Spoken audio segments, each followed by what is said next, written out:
Hey everyone, and welcome to another video. Tonight we have 2 hours of horror stories. I hope you all enjoy them. If you do, please be sure to drop a like rating. Let's see if we can reach 1,000 likes on this one. Dropping a like helps ensure more people see the content, but it also just lets me know I'm doing a good job. Subscribing if you are new is also very much appreciated, as I post content just like this all of the time. And Halloween is coming up, so there should be some especially good horror stories coming up. Also really quick, just wanted to say thank you all so much for 125,000 subscribers. That was my 2025 goal, and I'm really excited to see that we hit it. We gained like 5,000 subs in the past couple months, and I just wanted to say thank you. So, again, thank you all so much. Anyways, sit back, do whatever it is that you do to relax, enjoy the horror stories right after the ad break after this intro. There will not be any more ad breaks after that one. And as always, I hope you all have a great night. When I was a kid, my mom kept a heavy leather photo album on the coffee table. Thick black pages, plastic sleeves, Polaroids tucked between brittle corners. I used to flip through it when she was cooking or when I was supposed to be doing homework. Back then, I thought of it as proof that our family was normal. Birthdays, Christmas mornings, summer trips to the lake, mundane and ordinary, but comforting. I didn't notice him at first. Why would I? When you're 7 years old, you don't scan every photo like a detective. You look for your face, your siblings, the dog. But years later, when I was visiting home after college, I picked the book up again. Nostalgia, I guess. That's when I saw him. He's in every photo, not in a way that jumps out immediately. Sometimes he's in the background, leaning against a tree. Other times he's at the edge of the frame, blurred by motion. Once, he's sitting 2 rows back at my 5th birthday party, in the McDonald's Play Place seating area, staring directly into the camera. The strange thing is, I didn't know him. My parents didn't know him. Nobody in the family knew him. I asked my mom, laughing at first, flipping the album around to show her. "Who's this guy? He's everywhere. Look, he's behind Aunt Claire in the Christmas photo, then again at the lake, and here at the carnival." She took the book from me. Her fingers froze on the page. "That's just some stranger," she said finally, snapping the cover shut. "You know how people wander into pictures. He's probably just a coincidence." But her tone wasn't casual. She put the album back on the shelf and didn't let me look at it again that night. I couldn't stop thinking about it, though.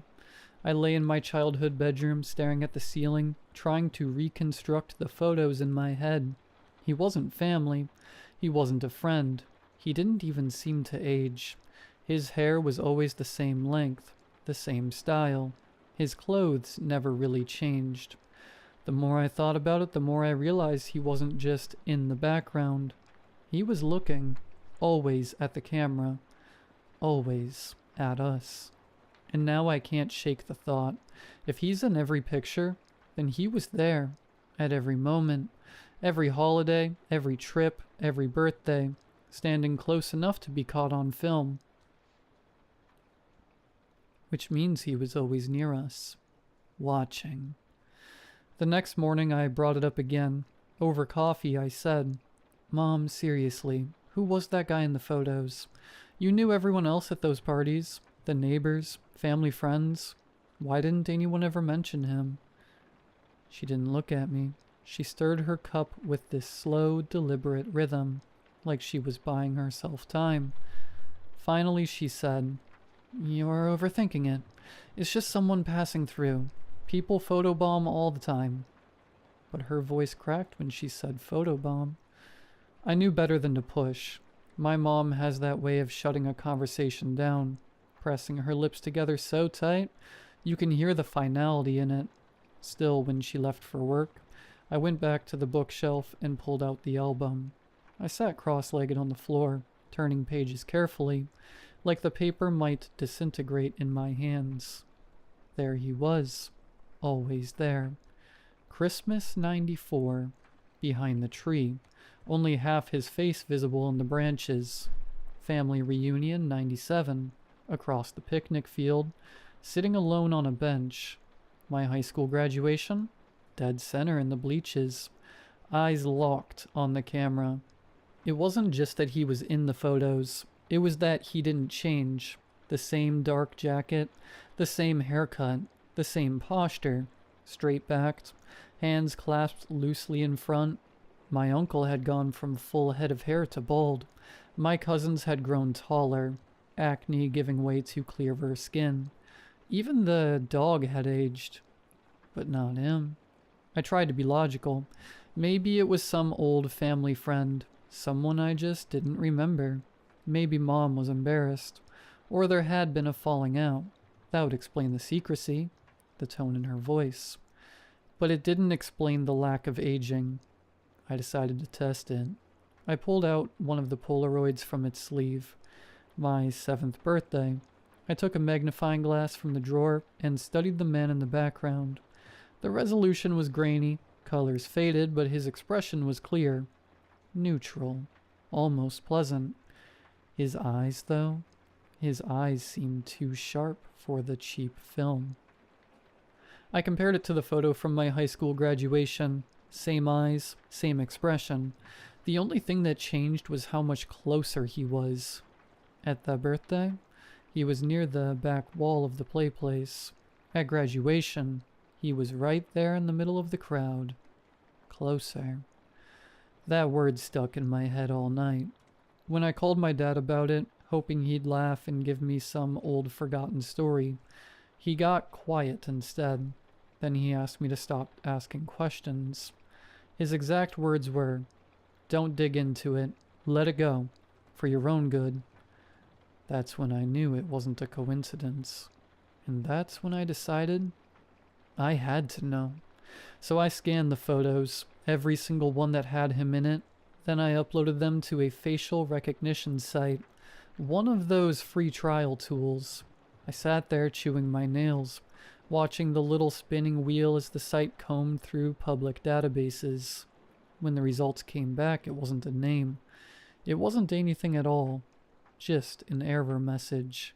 Face not recognized. No matches found. I tried again with another site. Same result. And another. Same thing. It was like he didn't exist. But he does. Because when I closed my laptop, my reflection in the dark screen wasn't alone. For half a second, just over my shoulder, I swear I saw him standing there. After that incident, I couldn't sleep. Every creak of the house felt amplified, every shadow stretched too long. I ended up grabbing the photo album upstairs to my old bedroom, setting it on the desk like it was some kind of evidence file. I told myself I was going to prove he wasn't what I thought, that there had to be some explanation. But the photos didn't stay the same. The first time I noticed, it was subtle. A snapshot from our trip to Niagara Falls. My dad holding me on his shoulders, water spraying in the background. I remember that photo clearly because Dad had a goofy plastic poncho on. But now, the man was standing behind us. He wasn't in the original. I know he wasn't. He was closer than he'd ever been before, his face angled just enough that both of his eyes were visible. And this time, he was smiling.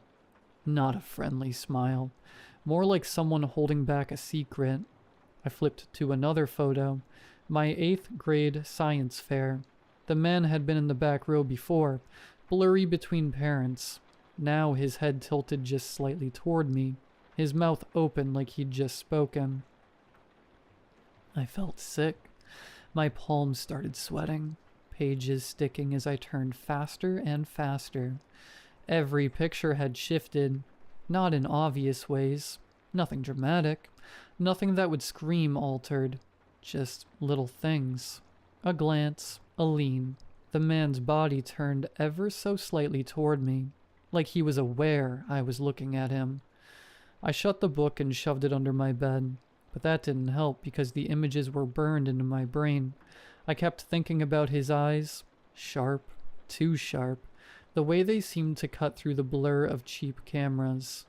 That night I dreamed I was flipping through the album again, but instead of birthdays or vacations, every page was a photo of me, right there in my room, taken from just outside the window. In every one, the man was closer, closer, closer, until the last photo was nothing but his face. I woke up gasping, heart thudding like it wanted out of my chest. The album was back on my desk. I know I shoved it under the bed. I remember the scrape of cardboard against carpet, but there it was sitting upright, open to the graduation photo. And this time, the man wasn't in the crowd. He was standing on stage, next to me. After that, I stopped pretending this was nostalgia. Something was wrong. Deeply, horribly wrong. I didn't tell my mom. I didn't tell anyone. What could I even say? Hey, remember that stranger in every childhood memory we have? Well, he's moving closer now. Yeah, that'd go over well. Instead, I tried to ignore it. I shoved the album into the closet and stacked board games on top of it. Out of sight, out of mind. Except it wasn't. The man started showing up outside the photos. It began with the bathroom mirror. I'd just finished brushing my teeth when I saw him standing at the very edge of the reflection, where the doorway met the hall. I spun around so fast I nearly dropped the toothbrush. Nobody was there. The hallway was empty. When I looked back, so was the mirror. The next time, it was worse. I was in the kitchen, late at night, drinking water. The window above the sink looked out into the backyard. Dark, empty, nothing but trees. Except not empty. A figure was standing at the tree line, perfectly still. I didn't need the details to know it was him. The posture was the same, straight-backed, hands folded, waiting. I backed away, heart hammering, telling myself it was just a trick of the dark, some shadow. But when I blinked, his head tilted, slow, deliberate, like he knew I was watching. I yanked the curtains shut and didn't open them again. From then on, reflections betrayed me. Every dark screen, every pane of glass. I'd see him behind me, just far enough that I couldn't make out all the details.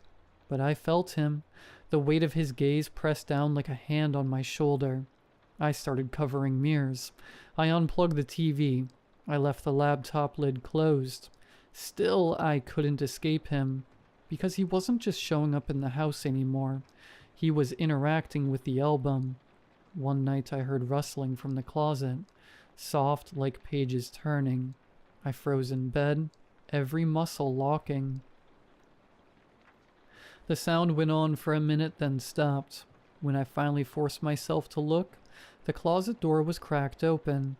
The board games I'd stacked on top of the album were scattered across the floor, and the album itself was lying open, pages fluttering as if from a breeze. I crept closer, every instinct screaming to stop, and I saw what page it had landed on. Not a childhood memory, not a holiday. It was a photo I'd never seen before. Me, sitting in my bed. Now. And in the bottom corner of the frame, half in shadow, the man was standing inside my room. I couldn't take it anymore. The album, the photos changing, the man pressing into my house. None of it made sense. There had to be an explanation. Some missing piece. So I confronted my mom. She was in the living room folding laundry when I dropped the album on the coffee table. The thud made her flinch. She looked at it like I'd just set down a dead animal. "Tell me who he is," I demanded. My voice shook, but I didn't care. "The man. He's in every picture.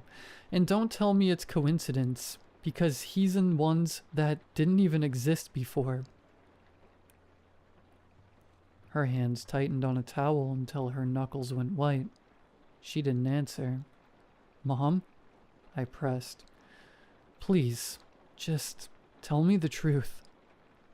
Finally, she set the towel down and sank onto the couch. For the first time in my life, she looked old, tired, like she'd been holding something in for decades and it had finally rotted her from the inside. "I hoped you wouldn't notice," she whispered. "We all hoped." My skin went cold. "We?" She nodded slowly. "Your grandmother, your uncle, your father, and me. We never talk about him. That's the rule. You don't say his name. You don't point him out. You don't acknowledge him because if you do, he notices you back." Her eyes glistened. She looked at me the way someone looks at a terminal patient, grief already there. "Why is he in our pictures?" I asked. Mom shook her head. "He's always been in our family. Always. As far back as the albums go. Every generation, he's there. Weddings, funerals, baptisms. Sometimes he's just a blur. Sometimes he's closer." She covered her mouth like she regretted saying that much. I leaned forward. "What does he want?" Her hand dropped into her lap. She didn't answer. "Mom?" My voice cracked. "What does he want?" She whispered it so faintly I almost didn't hear. "He chooses." I felt sick. "Chooses what?" Her eyes darted to the album. "Who stays? Who doesn't?" My stomach turned.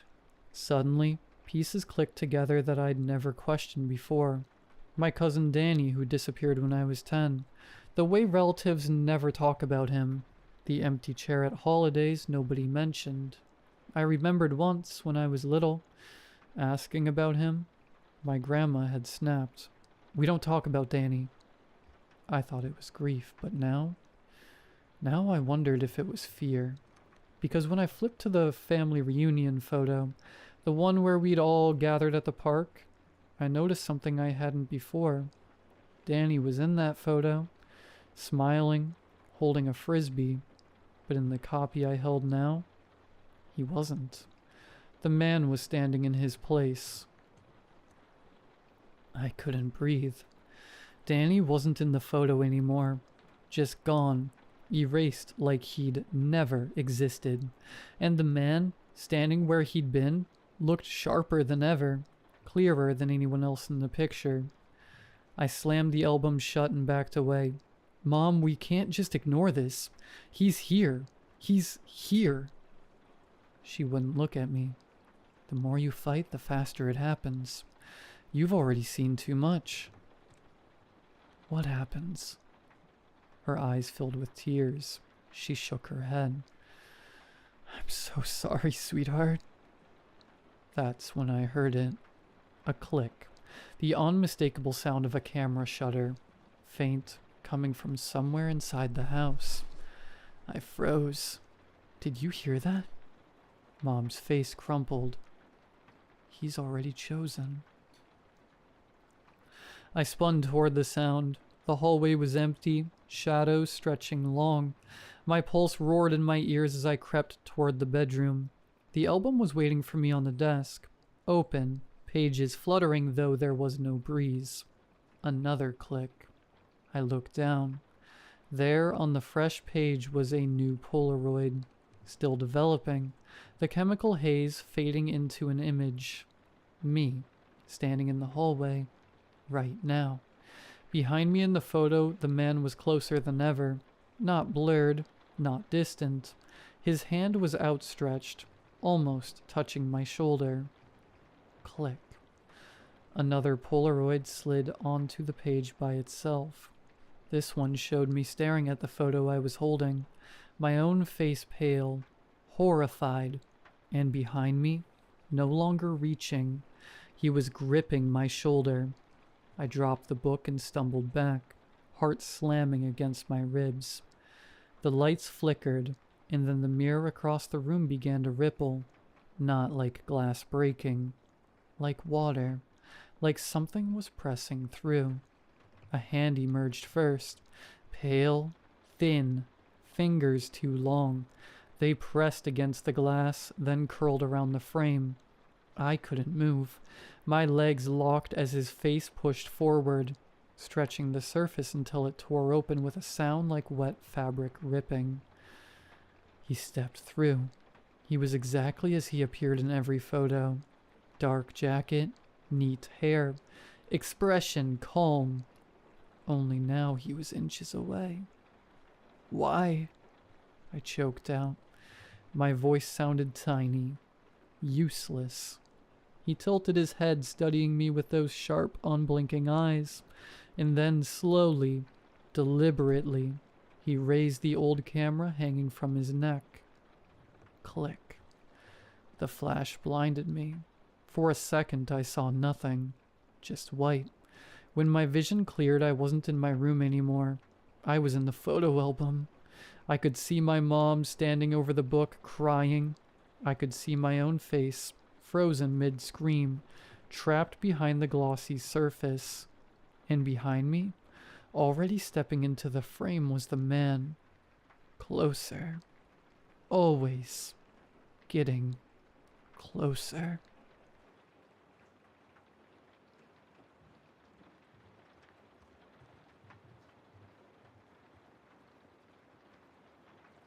I never really believed in spirits or ghosts.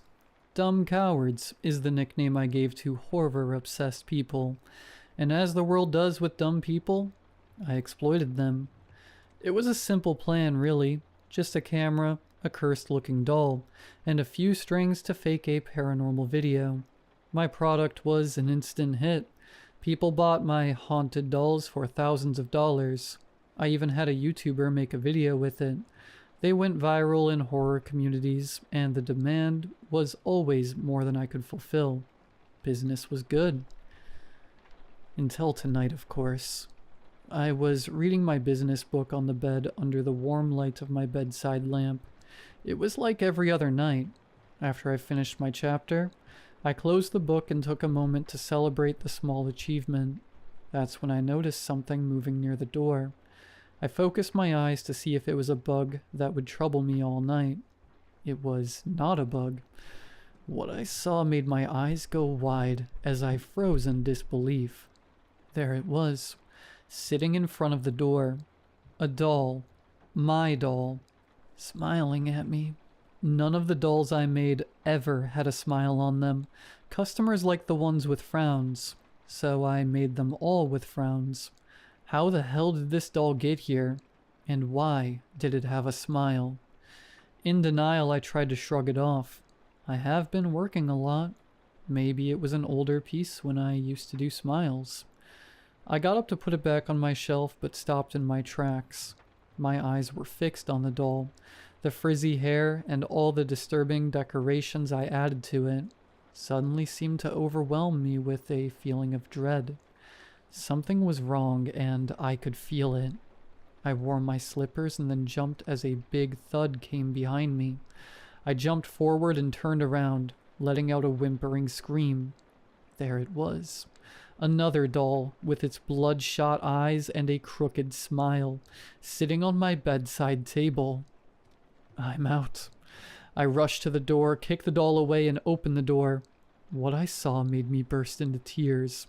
All my dolls, every single one of them, they all sat on the far end of the hallway, in dim moonlight bleeding from the window. They all had the exact same smile. And then they started laughing. The door behind me shut with a thud, pushing me and making me fall to the ground. I looked up as I got on my knees, the dolls staring into my eyes. "What do you want?" I cried. I did not want to admit, but I figured my small business was a little more serious than I anticipated. All those curses I recited, all the chants I did, I made way for something evil. And I know it's evil because just looking at those dolls laughing felt like a heavy weight on my back. "What do you want? Leave me alone," I cried.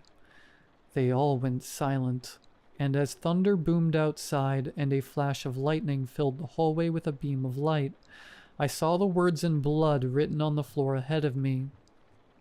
Thank you. The door behind me opened slowly with a creak.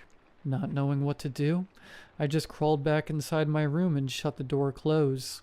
The dolls in my room were gone. I waited all night in my room. My tears ran out. When the clock hit 6 a.m., I opened the door slightly, half expecting the dolls to jump and attack me. But all I saw was an empty hallway. Slower than a snail, I crawled inch by inch on all fours to my doll shelf. It was empty. They were all gone. They thanked me, and they left. I'm not sure what to make of this. I'm not sure what I have done. I am closing my business, but I have no idea what to do to make things right. I'm not sure if I even can.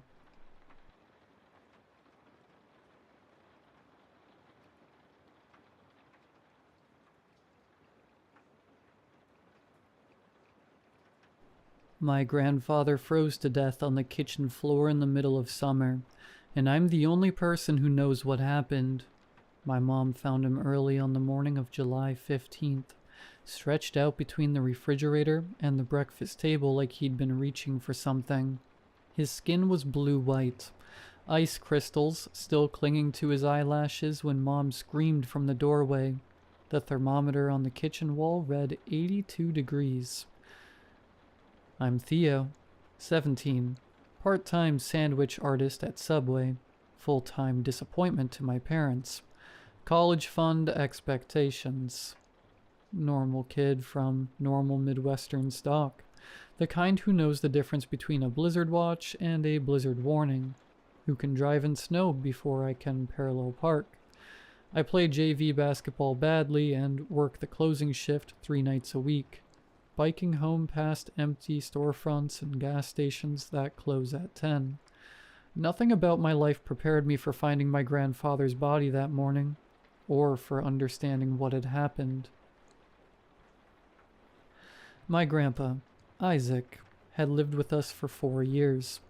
Ever since Grandma died and Dad decided the old man shouldn't be rattling around the farmhouse anymore. Grandpa was 74. With arthritis in his hands and a habit of falling asleep in his recliner with the TV remote balanced on his chest. He'd worked 20 years managing the local IGA before retiring, knew everyone in town, remembered their kids' names, and which checkout girls have the best customer service. He was practical, steady, unremarkable in every way that mattered. He was also dead in our kitchen, ice cold in 80-degree weather. The coroner, Dr. Willits, spent 45 minutes examining the body. He took photographs, checked the thermostat, questioned Mom and Dad about Grandpa's health, his medications, whether he'd seemed confused or disoriented lately. He measured the room temperature 3 times with different thermometers, frowning at readings that made no sense. Hypothermia, he announced finally, signing papers with the kind of confidence that comes from 3 decades of determining cause of death. Severe hypothermia due to unknown environmental factors, possibly a neurological episode affecting temperature regulation. Dad asked the obvious question. How does someone freeze to death when it's 80 degrees outside? Dr. Willits adjusted his glasses and delivered the answer that would satisfy the insurance company, the death certificate, and everyone except me. Sometimes the body's regulatory system fails catastrophically. Medication interactions, undiagnosed conditions, stroke affecting the hypothalamus. The body can literally lose the ability to maintain core temperature. Mom mentioned the frost she'd seen around the body, but Dr. Willits dismissed it as condensation from the air conditioning. I didn't correct him, even though our AC had been off for 3 days. The funeral was on Thursday.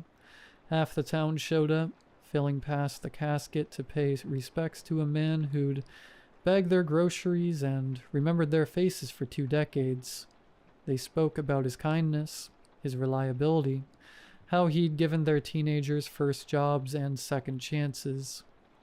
None of them knew about the temperature of his skin when they found him, or the thin layer of frost that had formed around his body, like he'd been lying there in January instead of July. None of them had seen what I saw when I came downstairs that morning, when Mom's screaming brought me and Dad running.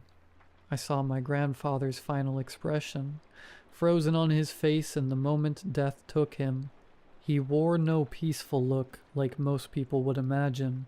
His eyes were wide, staring at the ceiling, and his mouth was open like he'd been trying to say something important. He looked terrified. Strange things started happening 2 months ago. May 28th in Minnesota means tornado watches and sudden thunderstorms, the kind of weather that keeps you checking the sky every few minutes. It doesn't mean finding patches of kitchen floor so cold they make your feet ache through wool socks. But that's exactly what I found that Tuesday morning after Memorial Day. A circle of tile near the sink that felt like stepping on January pavement. Mom blamed the air conditioning, even though we hadn't turned it on yet. Dad checked the basement for broken pipes, crawling around with a flashlight and muttering about foundation settling.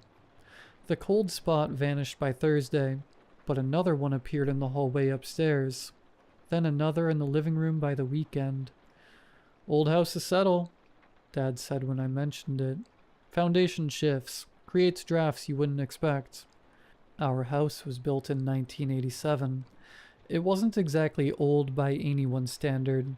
Dad liked cheap explanations that didn't require calling repair services. I pressed my palm against the frigid patch of living room carpet, watching my breath form small clouds in the 70-degree air. When I called Mom over to feel it, her hand passed through the cold like it wasn't there. "Feels normal to me, honey," she said, giving me that concerned look parents get when they think you're coming down with something. But I could see the frost forming on the carpet fibers where my breath hit them. The winter winds started a week later. I'd be watching TV or doing homework, and suddenly smell snow in the air. That sharp, clean scent that comes from a blizzard. The smell would drift through rooms like invisible smoke, carrying whispers I could almost understand. Once I followed the scent upstairs to Grandpa's room, where he was sitting on his bed looking at old photo albums, his face pale and distracted. "You smell that?" I asked him. He looked up from a picture of him and Grandma at some company picnic. His hands were shaking as he closed the album. "Smell what?" "Like snow. Like winter." "It's May, Theo," but his voice cracked when he said it, and I noticed he was wearing a sweater despite the warm afternoon. The whispers came with the wind that smelled like snow, voices so quiet I couldn't be sure I was actually hearing them. Sometimes they seemed to be calling a name, sometimes just murmuring like people having a conversation in another room. I'd turn my head to catch the words, but they'd fade into nothing, leaving me wondering if I'd imagined them entirely. But Grandpa heard them too. I'd find him sitting in his chair at midnight, eyes wide open, responding to things the rest of the family couldn't detect. "I'm sorry," he'd whisper to the empty room. "I know you're cold. I know." When I asked him who he was talking to, he'd look at me with the desperate expression of a drowning man. "You can hear them too, can't you, Theo?" His voice barely above a whisper. "The voices in the wind?" I nodded, and something between relief and terror crossed his face. "Then you know she's coming." The shivering started in June. I'd wake up at 3 in the morning, teeth chattering, pulling my covers tight around me. The room would feel normal to everyone else, maybe even warm, but my body acted like I'd been sleeping outside. When I mentioned it to Mom, she immediately started checking for fever and asking about my appetite. "Growing boys need more calories," she said, adding extra bacon to my breakfast. Your metabolism's probably just running high. She couldn't see the frost forming on my bedroom windows while the thermostat read 75 degrees. Grandpa started acting strange around the same time, but this was different from the whispers. This was paranoia. He began looking over his shoulder when we watched TV together, checking the locks on doors that nobody ever used. During dinner, he'd pause mid-sentence and listen to sounds the rest of us couldn't hear, his fork halfway to his mouth, eyes darting toward the kitchen doorway. "Nothing there," he'd mutter, when I followed his gaze. "Just tired." But tired people don't spend 20 minutes staring at the same photograph, and they don't whisper apologies to themselves while they think no one's listening. I started finding him with those photo albums more often, usually the ones from his working years at the IGA. He'd flip through pages slowly, his fingers tracing faces I didn't recognize, his lips moving in silent conversation. One afternoon in late June, I found him in the kitchen at 2 in the morning, still in his pajamas, staring at the spot where his body would be found 3 weeks later. The linoleum around his bare feet was covered in frost that sparkled under the overhead light. "Grandpa?" He turned toward me, but his eyes took a moment to focus, like he was seeing me from across a great distance. When he exhaled, his breath formed a small cloud between us. "She's coming," he said quietly. "She's been walking through the snow for 27 years, and now she's almost here." "Who's coming?" "I should have stopped. I should have helped her." His voice was barely audible. "But she was so cruel, Theo. So very, very cruel." I asked him what he meant, who he was talking about, but he just shook his head and shuffled back to his room, leaving wet footprints on the kitchen floor that steamed in the warm air. Everything came together the night I saw her. It was July 4th, just past midnight. Fireworks had been going off all evening, late celebrations from people who'd bought too many bottle rockets and didn't want to waste them. I was lying in bed, listening to the occasional pop and crackle from somewhere across town, when the temperature in my room dropped 20 degrees in the span of a heartbeat. I sat up, pulling my sheet around me, and saw her floating 3 feet above the hallway carpet. She was translucent, like looking through ice, but I could make out her basic shape, a woman in what might have been a winter coat, her hair hanging in frozen strands around her face. Snow clung to her shoulders and sleeves, never melting, never falling. She moved without talking, drifting down the hall towards Grandpa's room with the deliberate purpose of someone who knew exactly where she was going.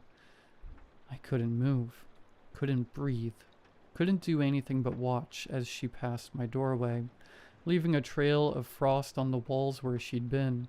The air around her shimmered with cold, and I could hear the sound winter makes, that particular silence that comes with heavy snow, broken only by the soft whisper of ice crystals forming.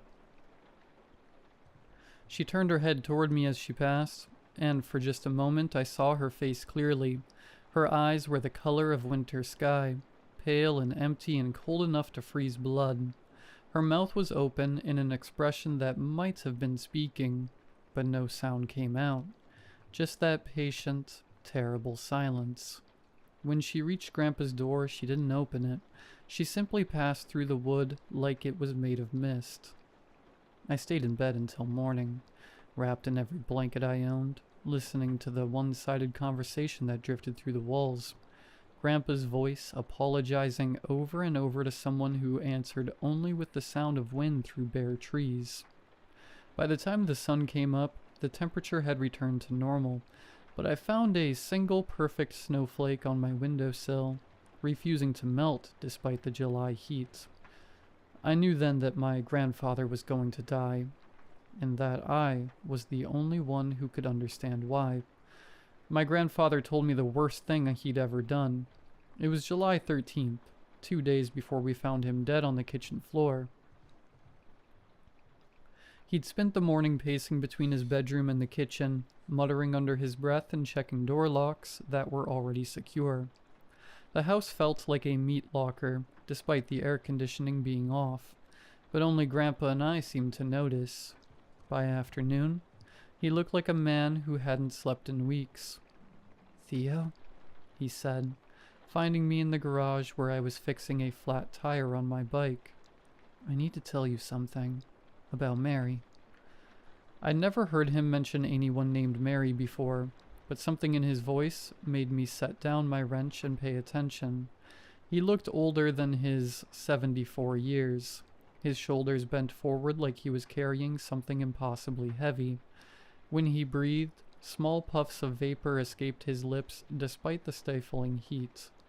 "I worked at the IGA for 20 years, he began, settling onto Dad's workbench with careful movements.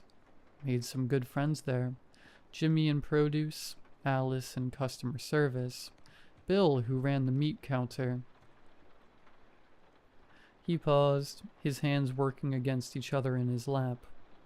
"Then there was Mary."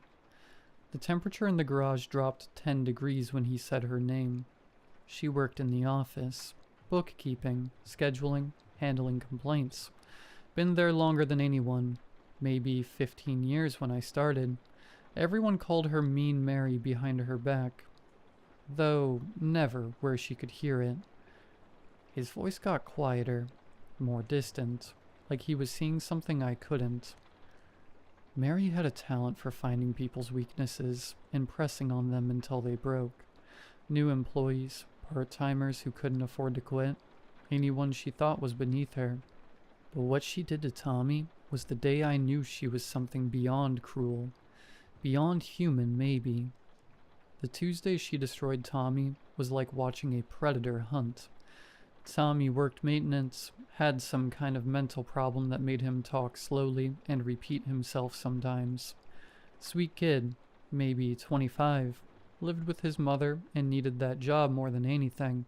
A customer complained about water on the floor near produce. Standard stuff. Happens every day. Grandpa's breath came out in visible puffs now, and frost began forming on the workbench where his hands rested. Mary saw her chance.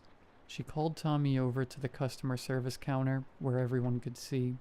Employees, shoppers, kids waiting with their mothers started interrogating him about his careless mopping, making her voice loud enough for the whole front end to hear. I could see the scene playing out in his eyes, 27 years of guilt etched in the lines around them. Then she started imitating his speech.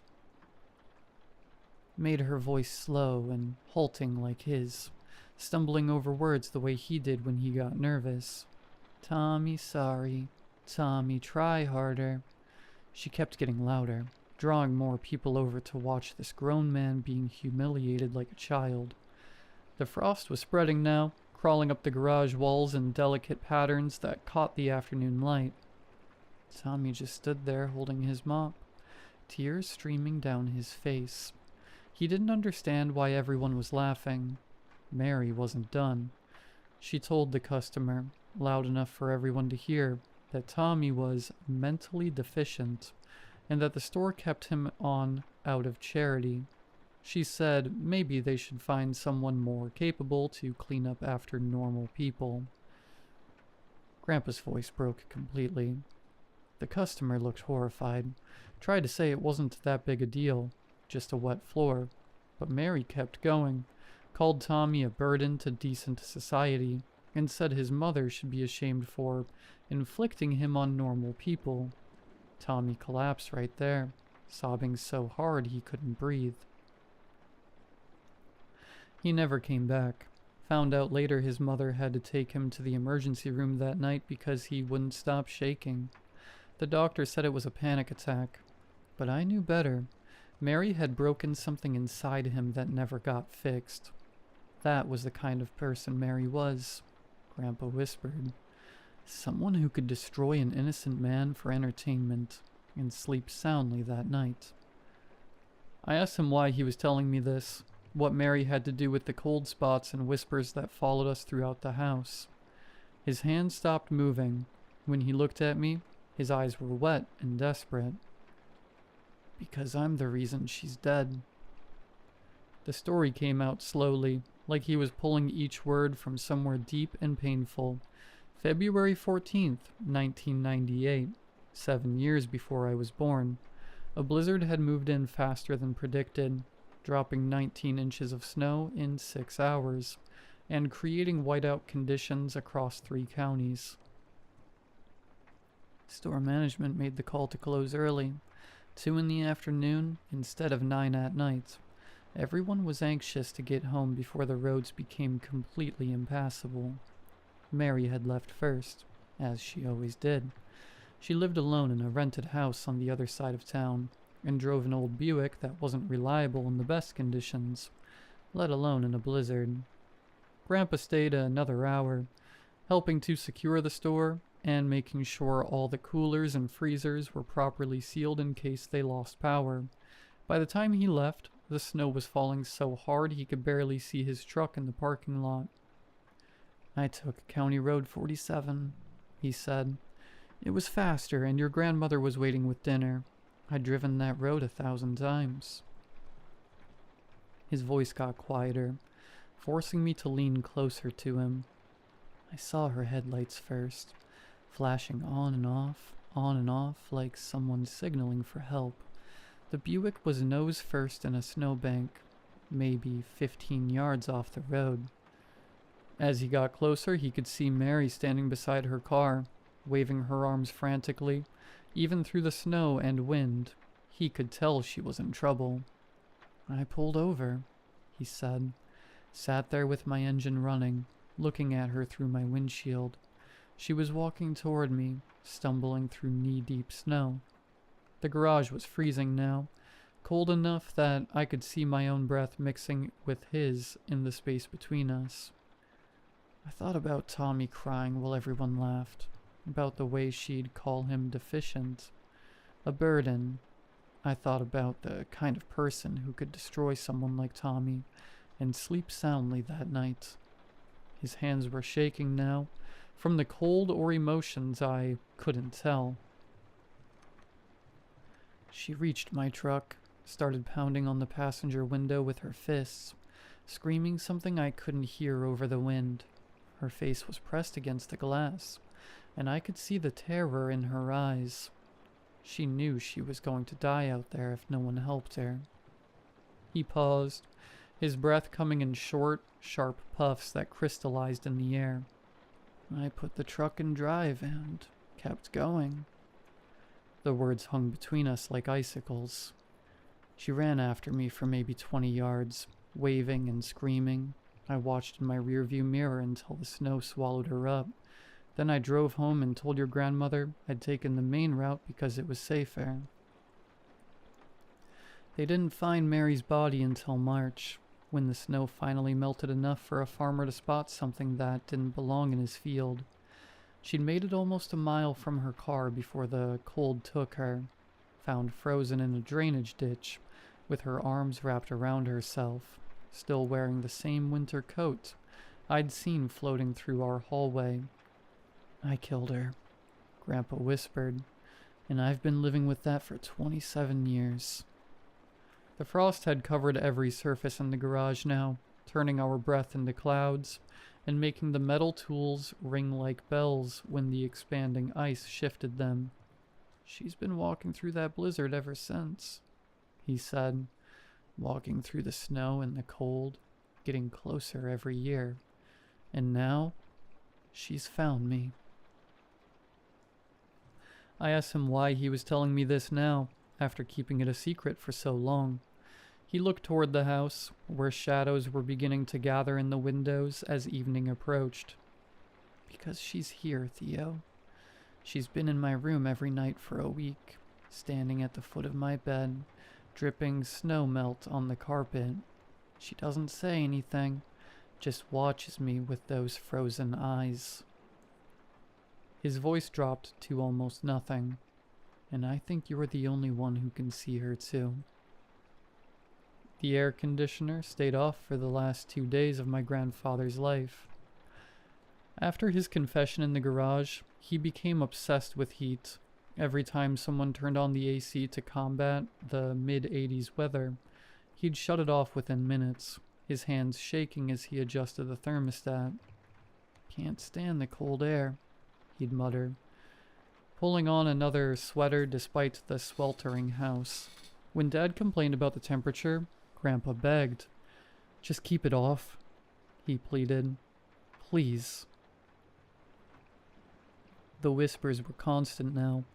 Where before I'd barely been able to make out voices on the wind, now I could hear words clearly. "Left me. So cold." They drifted through the house like smoke, always in Mary's voice, though I'd never heard her speak when she was alive. Mom and Dad noticed Grandpa's behavior, but attributed it to grief or maybe early dementia. They scheduled a doctor's appointment for the following week and talked in hushed voices about assisted living facilities and medication adjustments. They couldn't see the frost forming on windows despite the 80-degree indoor temperature. They couldn't see the way their breath became visible whenever they stood too close to Grandpa's usual spots. When I pressed Mom's hand against a wall covered in ice, her fingers passed through it like it wasn't there. "Don't you feel that?"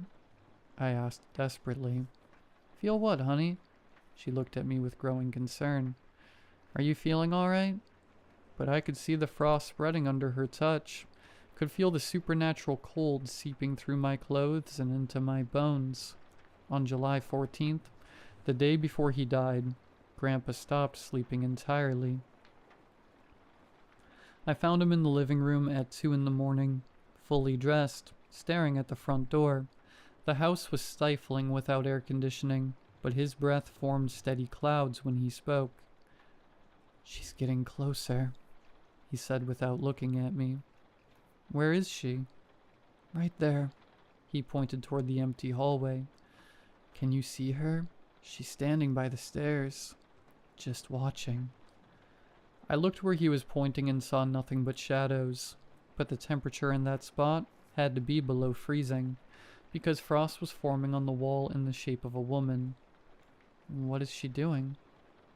"Nothing, just looking at me, but I can feel the cold coming off her, like standing next to an open freezer.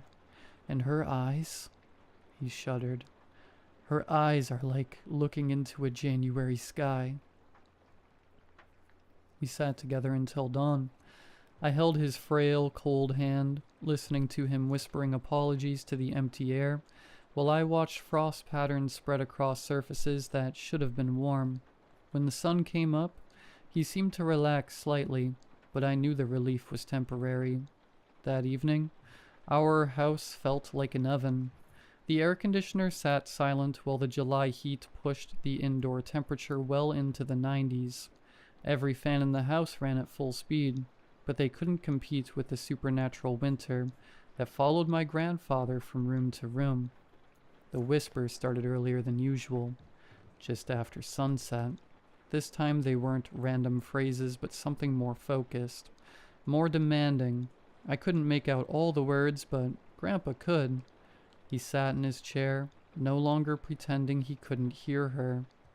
"I know," he said to the empty room, his voice steady for the first time in days. "I remember leaving you there." A pause, as if he were listening to something I couldn't quite catch. "Yes, you called my name. You begged me to help." Another pause, longer this time. The frost was spreading faster now, covering the walls around his chair in intricate ice patterns.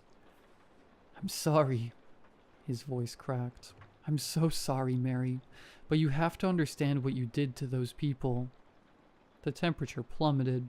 My breath came out in thick clouds, and ice began forming on the inside of windows. "No," Grandpa said, shaking his head. "Sorry isn't enough. I know that now." The conversation continued for hours, Grandpa responding to accusations I could only partially hear, accepting blame for a decision that had haunted him for 27 years. Sometimes I caught fragments of her voice on the wind.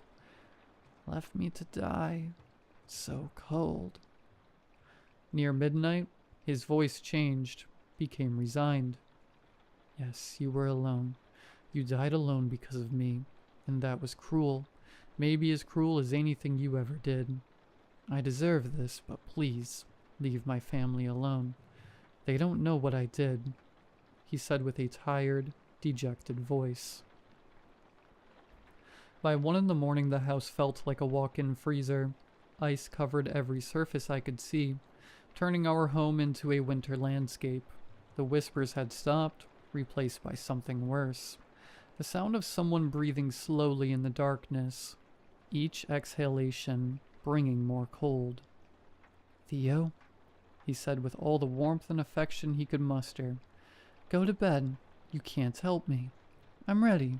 I'm tired, and this is nothing you or anyone should ever have to see. I went to bed knowing I'd never see my grandfather alive again, but unable to do anything except watch it happen. Mary had finally gotten her revenge, and she'd made sure my grandfather experienced every moment of the cold that killed her. The only difference was that she'd died alone in a field, while he died surrounded by the warmth of a family who loved him. It wasn't mercy, it was just a different kind of cruelty. 3 weeks later, I sent my college applications exclusively to schools in Florida and Arizona. Some things are too cold to forget, and I never want to feel winter again. The frost disappeared from our house the day we buried Grandpa, but sometimes on the colder nights, I still hear whispers in the wind. They're fainter now, more distant, like someone calling from very far away. I think Mary is walking again, looking for the next person who left someone to die in the cold.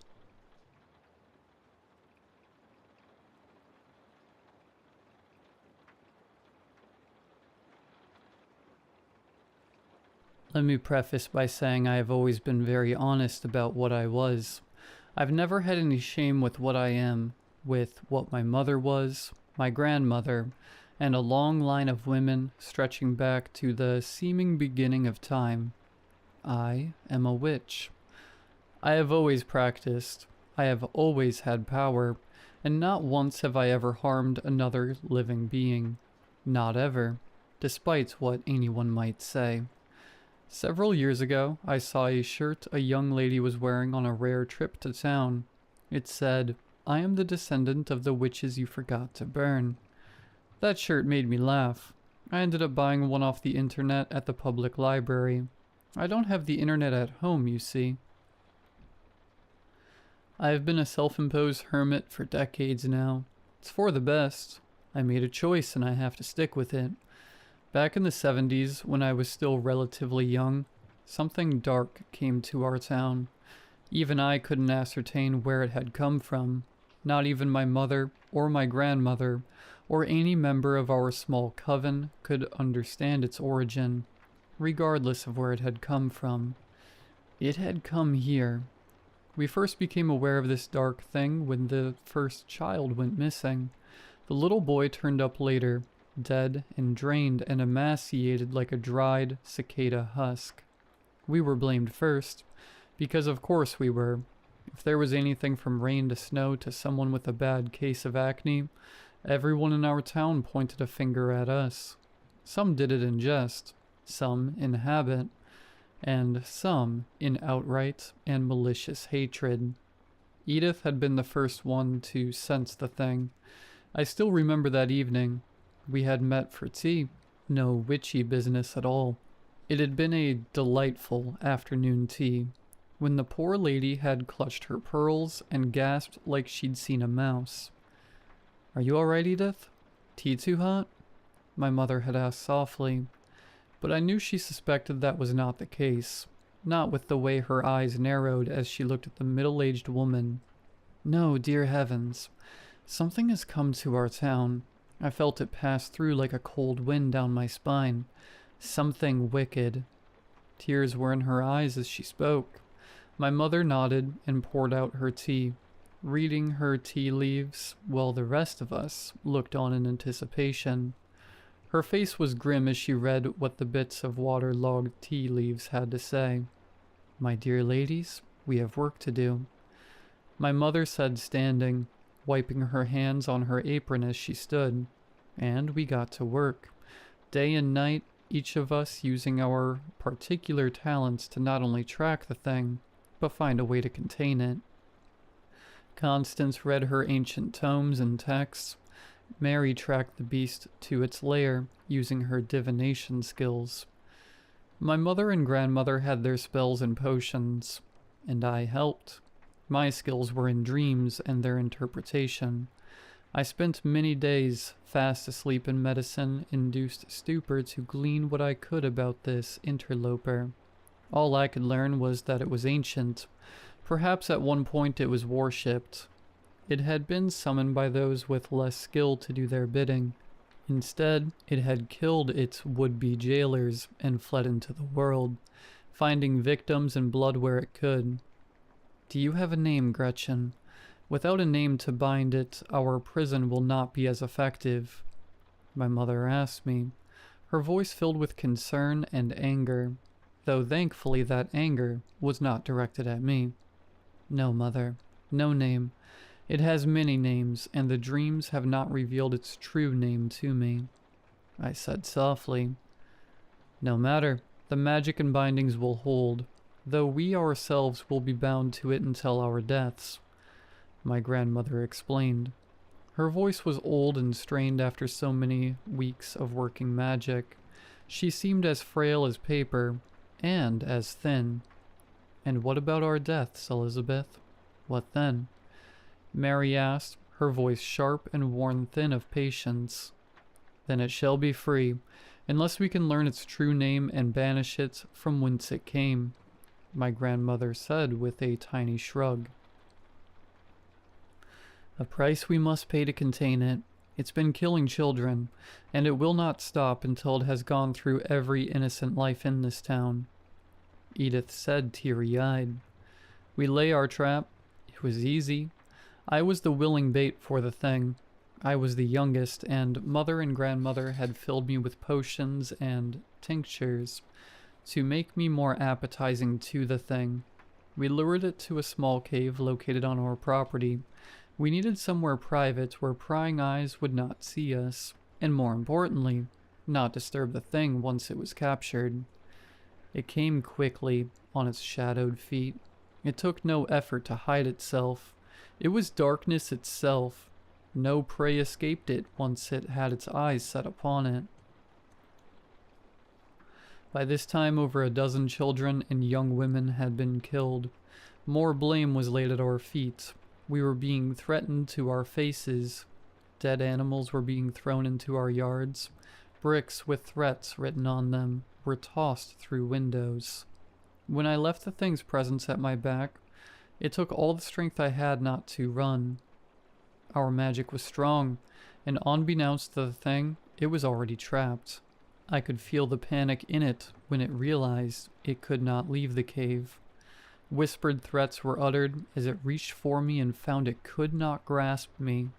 It writhed, it screamed, and begged, and it promised all manner of worldly goods and powers if it would let us go. We ignored it.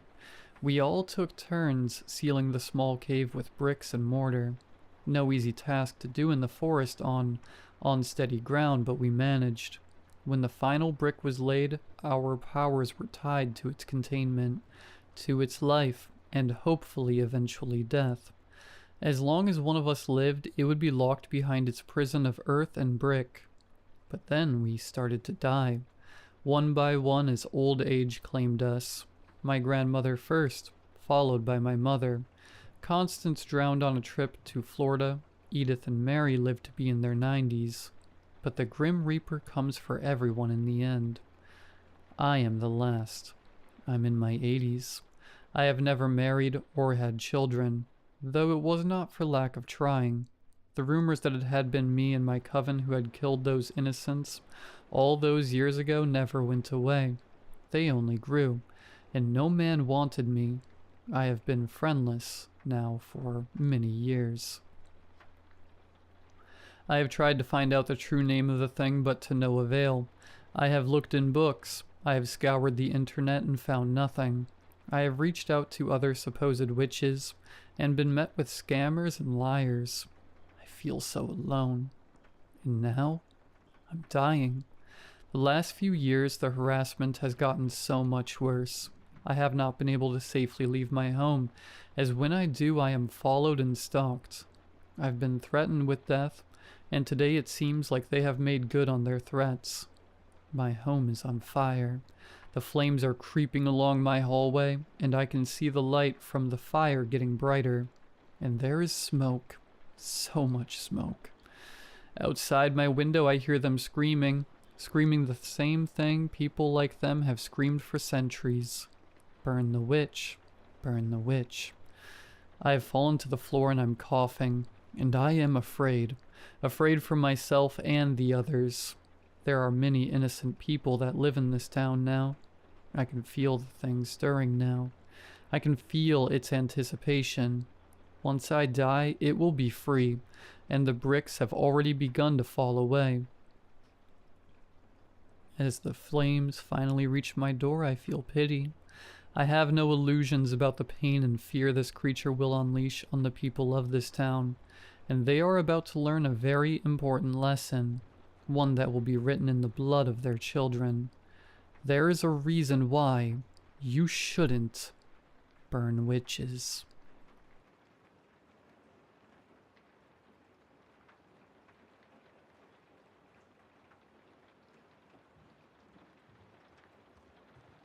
For the last couple years, I've been working at a cemetery out near the edge of town.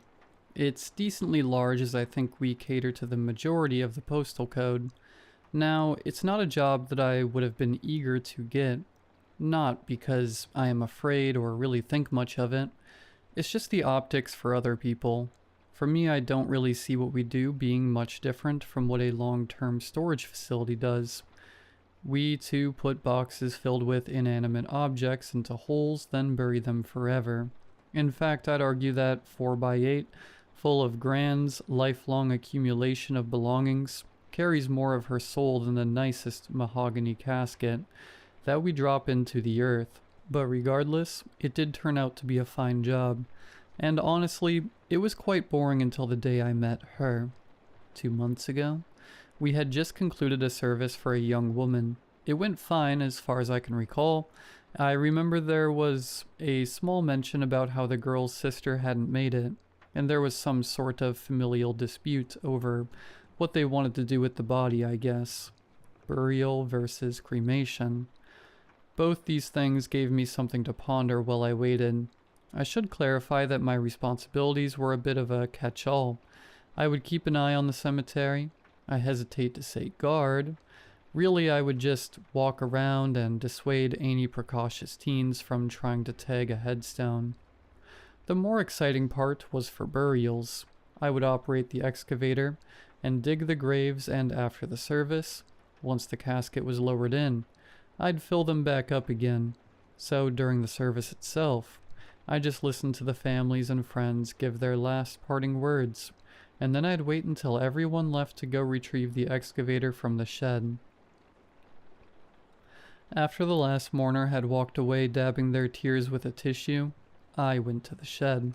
Because we don't want to tear up the grass with the excavator's treads, I have to lay down a trail of plywood sheets leading from the dirt path over the grass to the open grave. It was when I had placed about half the sheets that I looked up and saw, next to the grave, a black umbrella facing me. Someone was holding it, but it was low to the ground. They must have been sitting, and it was positioned in a way that I couldn't even see an inch of them. I judged that someone from the service must have decided to return to say some last words before their dearly departed was lowered into the ground. I decided the most polite, if not fairly inconvenient thing for me to do was to wait and give them a little time. So I stood and hung my head in sort of a faux reverence. While my head was low and I was idly waiting there, I heard music. It was soft, but there was a definite melody in the air. There was a delicate singing with a drumming thump beneath it. It was beautiful and strange. And if you'll allow me, I would say haunting. But all the same, I have to admit, I didn't like it. I couldn't place it, but it felt discordant in a way that was unpleasant to me. It made my skin tingle, and it felt difficult to stand still. I decided to break my silence and clear my throat. The music stopped immediately, but the person didn't face me or even acknowledge me. It wasn't just that the song was unpleasant. I also needed to get this grave filled because it was a late service, and we were pushing into the evening. The sun was already casting a soft reddish haze over everything, and before long, would be tucking behind the horizon.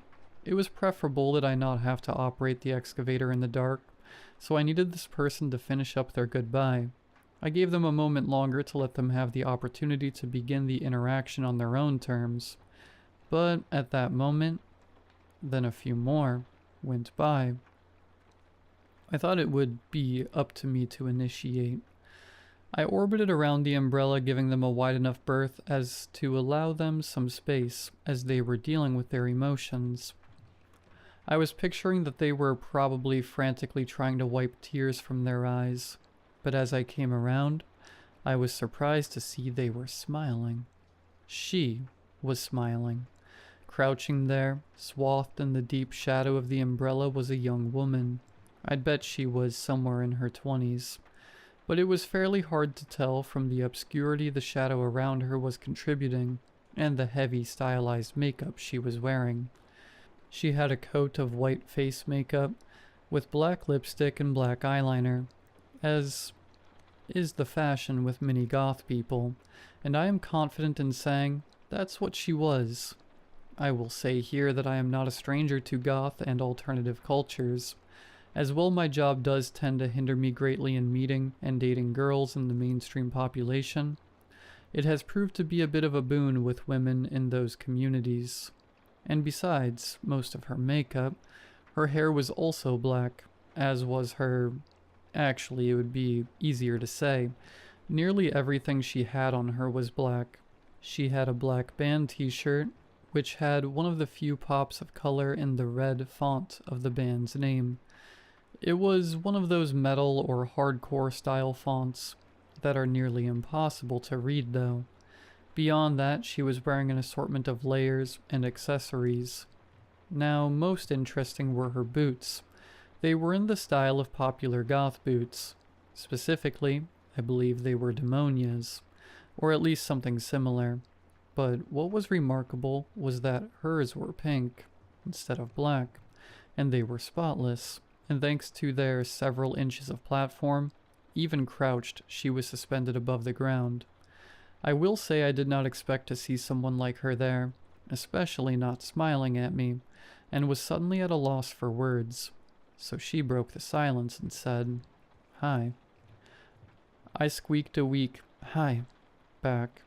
Using that momentum, I pushed through to saying that I was coming with the excavator to fill the grave, and would unfortunately need her to leave so I could safely operate the machine. She maintained unblinking eye contact, and I sort of fell apart at the end and conceded that she could stay there until I finished laying the boards down, and it would take a few more minutes to go back to the shed and then return. Her smile fixed wider, and she thanked me. I nodded, having given up on trying to maintain any air of authority. I turned and left. After laying the last few pieces of plywood down, I turned and walked to the shed and looked back and saw her umbrellaed shape still there. Thinking to myself, I realized that she must of course be the sister that hadn't made it. I realized too, that would give me the perfect opening to try to talk to her again when I returned. Though it did feel maybe wrong to hope to socialize with her at her sister's grave, if that was in fact the case. In the end, I decided that it would be okay to ask if she was the sister, and just keep things neutral, and maybe she would appreciate the opportunity to talk about it. It didn't actually matter what I thought, because by the time I had pulled the excavator out of the shed, only a minute or two later since I'd seen her, she was gone. A quick scan across the whole graveyard, and I didn't see her anywhere. Honestly, I was just impressed she could make that distance in those shoes. But then again, I've met some girls who dressed like her who could probably run an obstacle course halfway to blackout drunk in boots like hers. All the same, it was good because the sun was setting quickly. I got the grave buried and boards put away before late, and as I was locking up, I sighed to myself that I would never really know why she was there. I was wrong. In fact, it was the very next day that I saw her next. Close to the same time, but it was still about an hour until I would be closing up. Weirdly, I only noticed her when she had already made it to the grave. This time it was filled with packed dirt and a couple rolls of fresh sod. I was making my rounds when I saw her on the way back. My rounds is really just a glorified way of saying I was taking a walk. When I recognized that it must be her again, I decided that last night's strategy for talking to her was still sound. So I finished my rounds and walked back up the dirt path I cut into the interior toward her. Immediately I stopped in my tracks. I could hear that singing again, and I think it was this moment I realized she was the one singing, and that it wasn't coming from a speaker, though it just had this melodic fullness to it that felt like it was an edited and arranged piece of music. But I know that a cappella artists and powerful singers can do incredible things, and she may very well be in either of those groups. Again, though, it shot a tingling feeling through my skin, and as I decided to begin walking toward her again, I realized I was having a bit of trouble balancing. Not unlike if you've ever stood up too quickly and you feel dizzy, and, like for a moment, you don't really know intrinsically which direction is up. My vision and other senses worked basically fine, so I was able to take a couple steps forward without tripping on myself. But in the moment I had a funny thought. It made me think of how in movies with astronauts, when they're trying to dock the ships or maneuver a robotic arm to grab something, they have to use impersonal controls. And the limited vision of their little computer screens to guide themselves. It felt a lot like that. Then suddenly my sense of balance returned. I lifted my eyes back up from the ground, and I saw with a start that I was standing only a few feet away from her. Somehow I had crossed a much further distance in that daze than I'd realized. She was looking back at me, not smiling this time, but with a more neutral expression. This was not how I anticipated this going, and I feared how awkwardly I may have lumbered my way up here. Quickly I tried to move on from that by mentioning how she was here again, and then asking if she was perhaps the deceased sister. After a quiet moment she said yes. Then she said her name was Belle. I said, like the Beauty and the Beast? She laughed, then said, almost, but it's spelled B-E-L. I nodded, then trying to judge whether it was time for my exit or not, I decided to ask her about what she was singing, specifically if it was like a modern song or like a hymn or something. She said no, neither. It was a very old kind of song. It was a cemetery song. I debated whether that name was more of a description, and would just be stupid to ask what a cemetery song was. But it was how she said it that made it feel like there was more there. So I asked her what was a cemetery song, and prepared myself for condescending eyes and, "It's a song you sing in the cemetery." But instead she smiled, and said it was a specific type of song that you sing for the dead. I said, "Oh, like at a funeral." She laughed and then said very carefully, "No, no, no. They're not for the dead like that. They're for the dead. It's for them to hear." A shiver ran down my back. Now I've certainly heard some ideas and beliefs many times wilder than that, said by other goth and alternative people, but it was something about how calmly and matter-of-factly she said it that unsettled me. I didn't know what else to say, so the conversation stalled there, and I could tell she was getting ready to sing, and I didn't want to be caught in that again, so I started to move on. I made it decently far before she started singing again.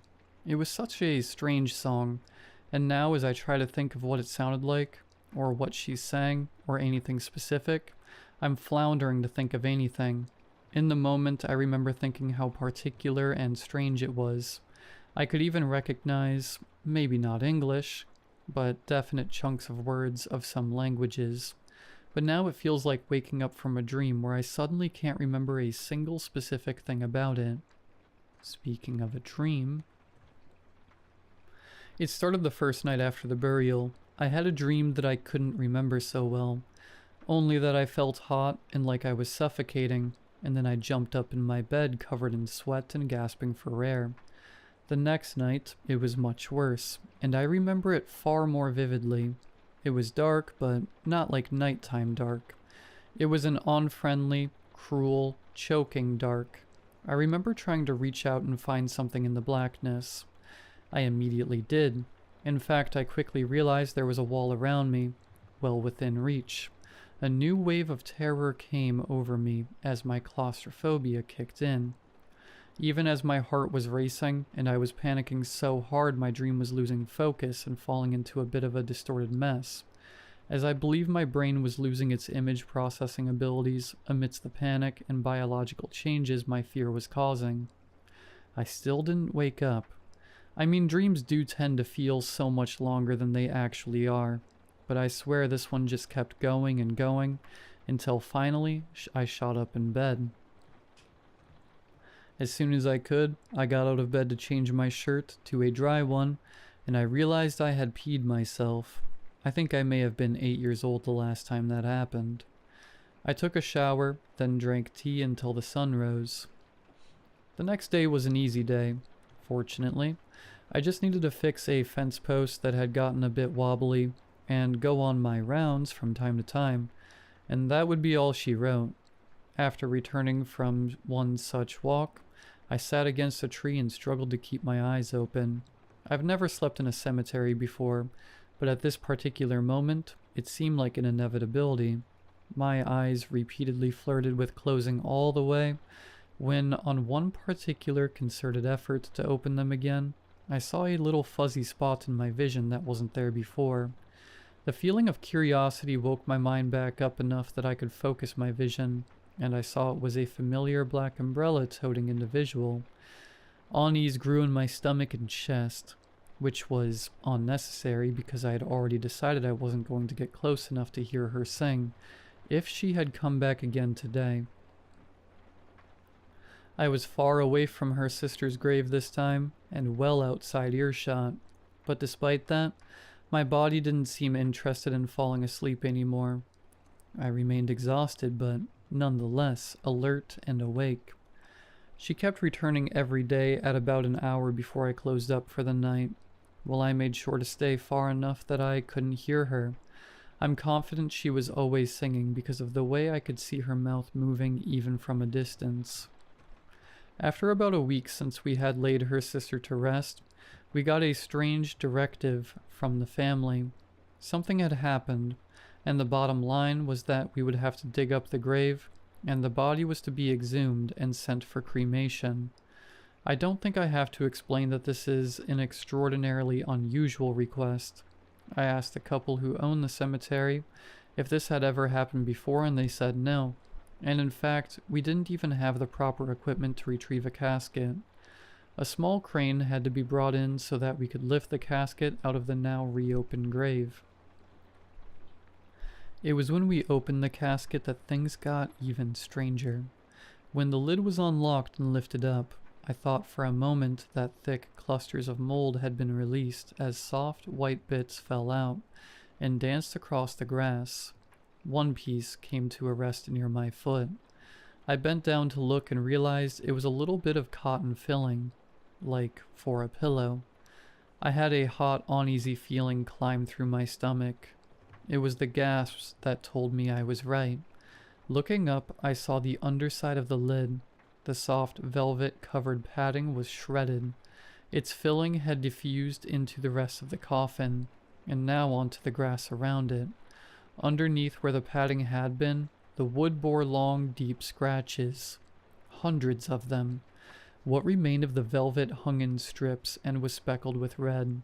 The nails on the girl's fingers were broken, every one, and seemingly in their place, Each fingertip was bristling with splinters. I looked past her hands toward her face. Apparently someone behind me did the same, as I heard them vomit. I will not describe it here. The last thing I am willing to share was told to me later on, which was that, curiously, blood-soaked pieces of cotton filling were packed so tightly into her ears that they were spilling out. I haven't seen Belle since, nor have I ever found anything like what she sang again, except occasionally when I'm sleeping very deeply. I'll find myself in a nightmare where I'm wrapped in suffocating darkness, and far, far away, a voice gently sings.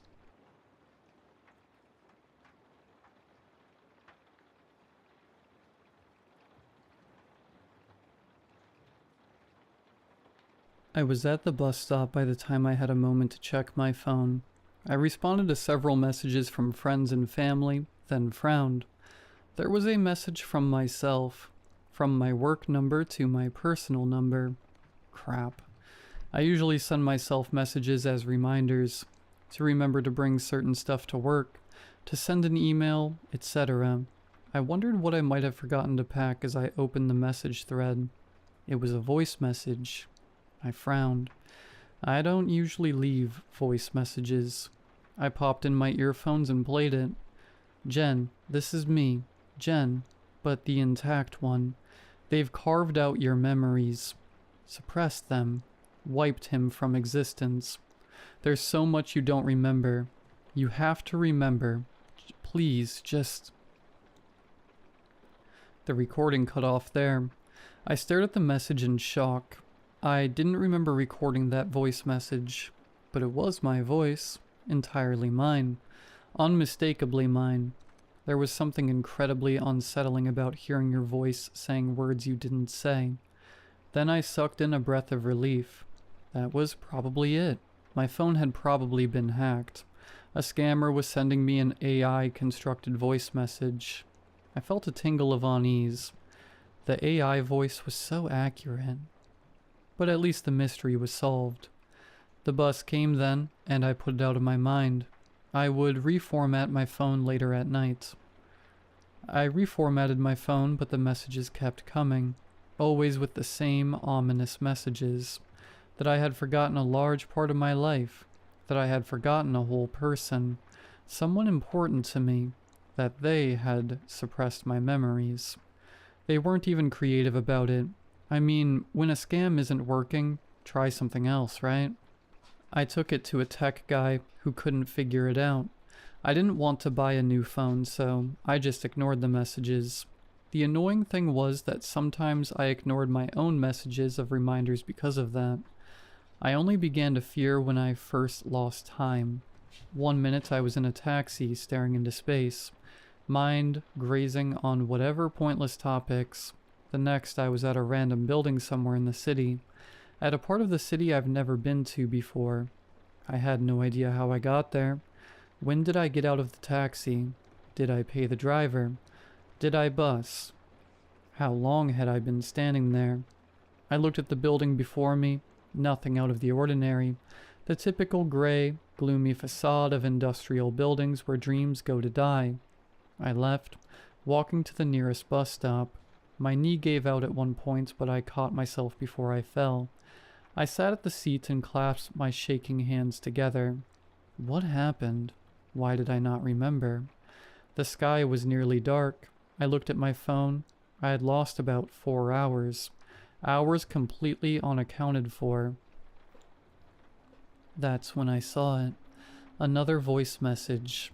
I squashed my rising fear and played it. Jen, you're so stubborn. Listen to me. Wake up. This is not a joke, not a prank, not a scam, nothing like that. This is real. Do you not remember him? Dean? How could you forget? I don't care what they did to your brain. You ought to remember him anyway. Your body, your emotions. Isn't there any inkling of who Dean, the love of your life, might have been? I paused the message. Dean. Was I crazy? Was I imagining it? Was I getting swayed by this scammer? Because I thought I felt a tug in my heart upon hearing his name. I thought I saw a ghost of a silhouette in my mind. I shook my head and played the rest of the message. I'm you. I'm the you that has all the memories. Just believe me. They suppressed me, but I'm here. I can only reach you, reach my own body, our body, when you're in a semi-unconscious state, like a dream state. Even gaining control of your body in that state took me months, and you just kept waking up after a short time. This time, though, it's been an hour. I still have control over our body. Maybe with time, I can regain full control. I can get me back, the real Jen, with the real memories. I recoiled and shut off the message. She was going to take over my body. A faint whisper of logic kicked in. She's not real. She's a scammer. An AI recreation of my voice. A really amazingly faithful recreation, but not me nonetheless. But I couldn't believe that whisper. I felt it in my gut. The other Jen was telling the truth. I gulped and pulled up the message again, played it to the end. I don't know why they killed Dean, why they erased him from our mind. Well, your mind. I don't know who they are, but I've a vague inkling. Dean had told us about it, remember? That he was onto something that would blow things up. People will be shooketh, was what he said. Everyone in the world would be shooketh. Remember that? I thought hard. Again. It felt like I had heard those phrases before. I felt a familiar irritation at the use of the word shooketh. Was I making things up? The recording went on. Then he was killed. Then one day I was here, trapped in your mind. I watched as you went about life, not grieving Dean, acting like he never existed. And I tried to reach you, but I couldn't. Not until a while back. I've been trying to do some research whenever I got a hold of our body. I've been trying to find the past messages and emails from Dean. They're all gone. I tried to find out who might have done this to us. I posted about our situation on the web under pseudonyms with VPN. I gasped. That would explain why I had sudden VPN charges. And someone mentioning having a friend with a similar experience, and it was linked to this company, Loxia. Thing about Loxia is, it doesn't have an address or a website, but I got in touch with this someone. They shared a location, an industrial building downtown. I'm headed to it right now. Hopefully I retain control long enough to find something out. Wish me luck, and please, just stop ignoring my messages. All of them are completely fake names. Jen, Dean, Loxia. I'm not dumb. I'm not gonna get caught this way, now that I know they're monitoring everything. I shut my eyes and took a few deep breaths. I needed to calm down, to think logically. Could anyone have erased my memories of someone entirely? Wouldn't my friends know? Wouldn't others remember him? I was alone in this city. I've been here 9 months. I've made no good friends yet, but have friendly colleagues. I don't talk about personal stuff often with them. I don't tell my family much, beyond reassuring them that my life here is awesome. I'm settling in well. But I talked to my bestie back home about my life. I'm sure I would have talked to her about this Dean, if he existed. I pulled out my phone and texted my bestie. Did I ever talk to you about a Dean? I was nearly home when she responded. No, why? Who's this Dean? Smirk emoji. No then. There's no way I would not have told her about a supposed love of my life. So this was all BS, right? I went to bed early, but I couldn't sleep until 2 a.m. My mind was racing. I was also terrified of other Jen taking hold of my body. I awoke with a start. My neighbor's dog was barking like crazy. I was on the floor of the living room. My head was pounding, like someone had wrapped it in an ever-shrinking helmet. What the hell had other Jen done? I stood up and stumbled. What was that smell? Gas. All of a sudden, I was wide awake. I scrambled for the door, falling a couple of times, then crawling to it and flinging it open. I flopped out into the corridor and crawled farther down. My neighbor's door opened, and I could hear him yelling at his dog. Something about not refusing walks in the afternoon, if he was going to holler the neighborhood awake at night for a walk. He saw me sprawled on the ground of the corridor and rushed to help me up. We ended up waiting downstairs as the police and other personnel arrived. Our immediate neighbors were evacuated, and it took a good 2 hours before we were allowed back home. Apparently, a gas leak had occurred in only my apartment, with no other damages in the building's gas lines. You better believe I bought the highest quality kibble for that dog the next day, and gave it the world's longest scritches. But misfortune kept following me. I was nearly hit by a car. Some kindly Samaritan yanked me out the way. A taxi I was in had its engine catch fire, but the driver and I barely made it out before it exploded. I was lucky the driver had incredibly quick thinking. The moment he noticed some smoke, he veered to a road shoulder and ordered me out of the car with him. It blew up seconds after. I had never seen an engine go from smoking to boom in such a short time before. I kept accumulating people I owed great debts to. Other Jen messaged often. She apologized for being naive, thinking a VPN would successfully mask our activities online.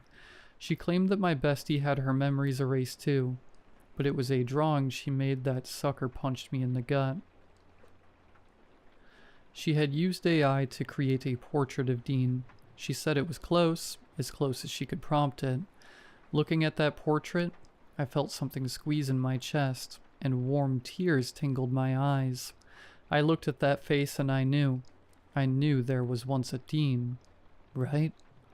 Other Jen told me our time was limited, that they had found out that other Jen existed, that they had run out of ethical craps to give. Apparently, erasing my memory, wiping Dean from existence, was their way of being ethical. They weren't villains, or so they liked to think. That was Loxia's MO. They would do whatever it takes to obtain their objective, but where possible, they liked to avoid murder. My recent actions, or rather, those of other Gens, had put a mark on me. I had to go. I just hoped I hadn't painted a target on my bestie's back by even mentioning Dean. The police didn't believe a word of what I was saying, and by going to the police, I had made it known to official authorities that I knew about what these people had done. To me, to Dean. Someone's in my apartment. I can hear them. They're trying to be stealthy, but I recognize that muffled slide of socks on ground. I have a nail gun ready. That was all I could get. And a baseball bat. And some beer bottles for throwing. I'm going to call the police, but once I do, and speak aloud to the police, I believe they will attack. I wish I could leave other Jen a goodbye message. A floorboard creaked right outside my door. I'm hitting post. Wish me luck.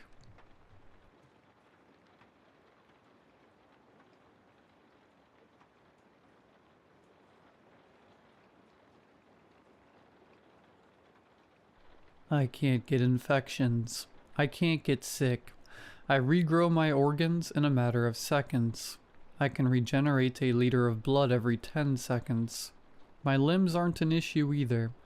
I have what can be best understood as a massive healing factor. I've always had it, the healing factor, ever since I was a kid. I've never scraped my knee, never caught a cold, never had to go to the nurse, and never broken a bone, despite participating in various sports. Everybody initially assumed I had a strong immune system or was simply lucky. I went most of my life believing I was just a lucky guy. When I went in for my vaccinations, the doctor said my skin was unusually thick, and they had to inject me quickly and remove the needle even quicker. I never even got drunk. No matter how many shots I took, I never got even tipsy, nor did I ever vomit. I always attributed that to some sort of immunity. Nothing I smoked in my teens got me anywhere either. I was in a car accident when I was 22. It was bad. I rolled 4 times and ended up crushed between the car that rear-ended me and a tree. The car was totaled, and I should have been too. I thought I was dead when I saw my shattered leg begin to crack and force itself back together. When the blood that poured out of my head suddenly became a trickle, then nothing. What eyesight I had left in my eyes came back just as quickly. Doctors called it a miracle that I walked away from that accident. Most that had to be done was cutting me out of the car. I knew what I saw, but the doctors told me I was probably just hallucinating from the accident. When I didn't have even a little whiplash in the morning, I went to the hospital. I thought I was in shock, and I wanted to make sure nothing was wrong. Not even a bruise. The doctors sent me home that night, and when I got home, I needed to be sure of something. I grabbed a kitchen knife and cut into my left index finger, just enough to cut through the very tip of the finger. It hurt like hell, but as I suspected, the bleeding only lasted for a moment, and the tip was back.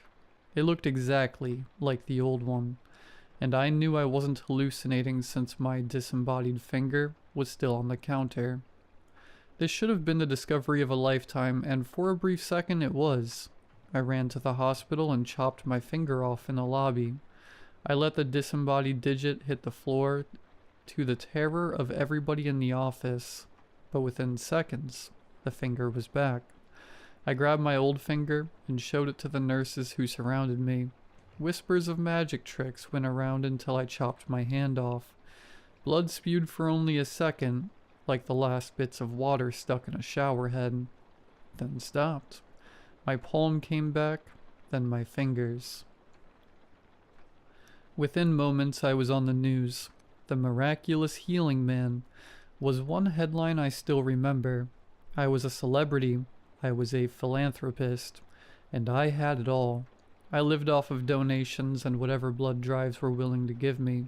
I ended the blood crisis. I have O negative blood, so I can give to anybody. A lot of my days were spent playing video games while a nurse tracked how many blood bags I produced in 8 hours. Occasionally the nurse would have to phone a friend to get more bags. If I drank a lot of water that day, well, they'd fill up quite fast. My body healed around the needles, so prying them out was a bit of a chore. Eventually, I discussed it with the nurses to just keep the needle in there. It honestly wasn't worth the hassle, and since I declared this my full-time job, it wasn't like I was worried about what work would think.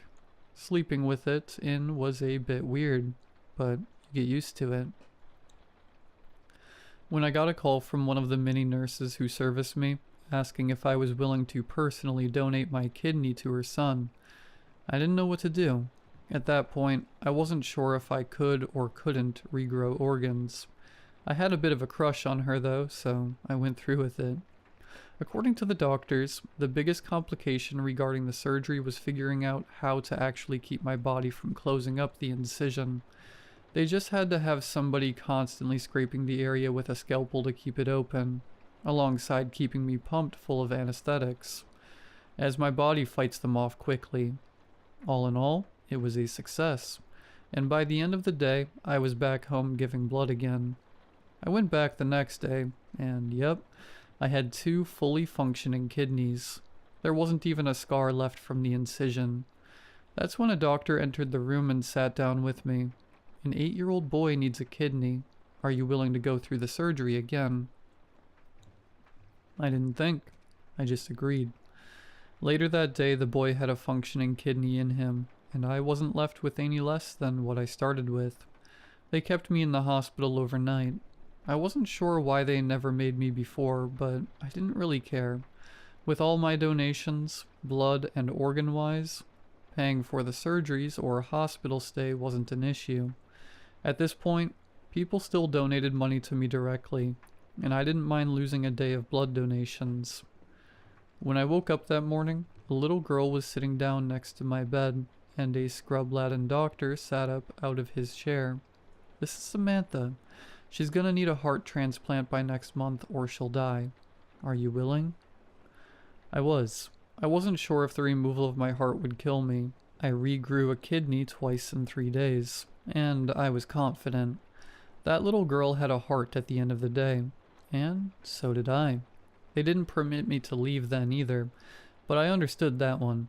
I was starting to get homesick at this point and try to check out in the middle of the night, but was stopped by various nurses begging me to stay, telling me about all the organs the hospital needs, how understaffed they are, how quickly they could solve major world problems if I just stayed a little longer. I gave 3 people a chance to live normal to semi-normal lives so far.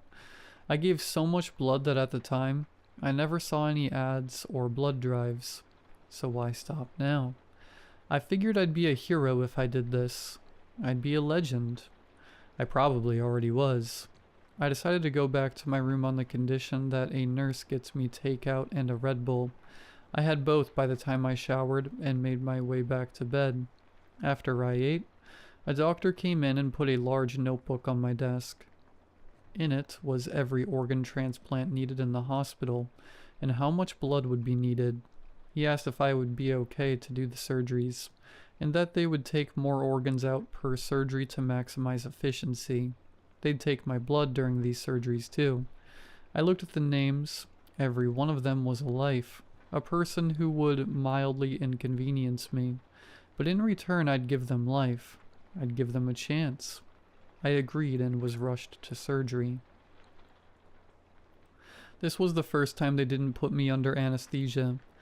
I tried to fight, but they gave me just enough so that I couldn't move, but could feel everything. The needle in my skin, their hands haphazardly digging through me to collect my organs. Skin grafts were taken. I don't even know what they did with them. My plasma was siphoned out, and they stitched me back up. Once the anesthesia wore off, I decided to leave. I fought through the doctors proclaiming how much of a miracle I was, and how much I was going to do for people. I didn't care. I wasn't a guinea pig. I'm a human still. I tried to go, but I felt a small prick and I was out. My healing factor is incredibly strong, so strong that during blood donations, my body would heal over the needles. So strong that doctors had jokes about me absorbing their tools. God knows how many are stuck inside of me as I write this. I doubt they bother extracting them anymore. I can heal around things, and that's what I woke up to. Both of my feet had been split open, and the bars of the hospital beds had been inserted through them. I was healed in my bed. No amount of struggling managed to free them. Normally I would have just cut them off and hide until they grew back. This was a hospital room. There was no equipment around me since I couldn't get sick, and there was nothing to free myself with. Day after day, I was rolled into rooms, given barely enough sedatives to keep me from moving too much, damaging my valuable organs. The doctors and nurses would see me staring and talk about my miracle, and how I was such a good person for doing this. They spoke like I wasn't there. I could barely open my mouth to moan in pain, but every time they just shushed me like a toddler having a tantrum, and continued to cut and pry.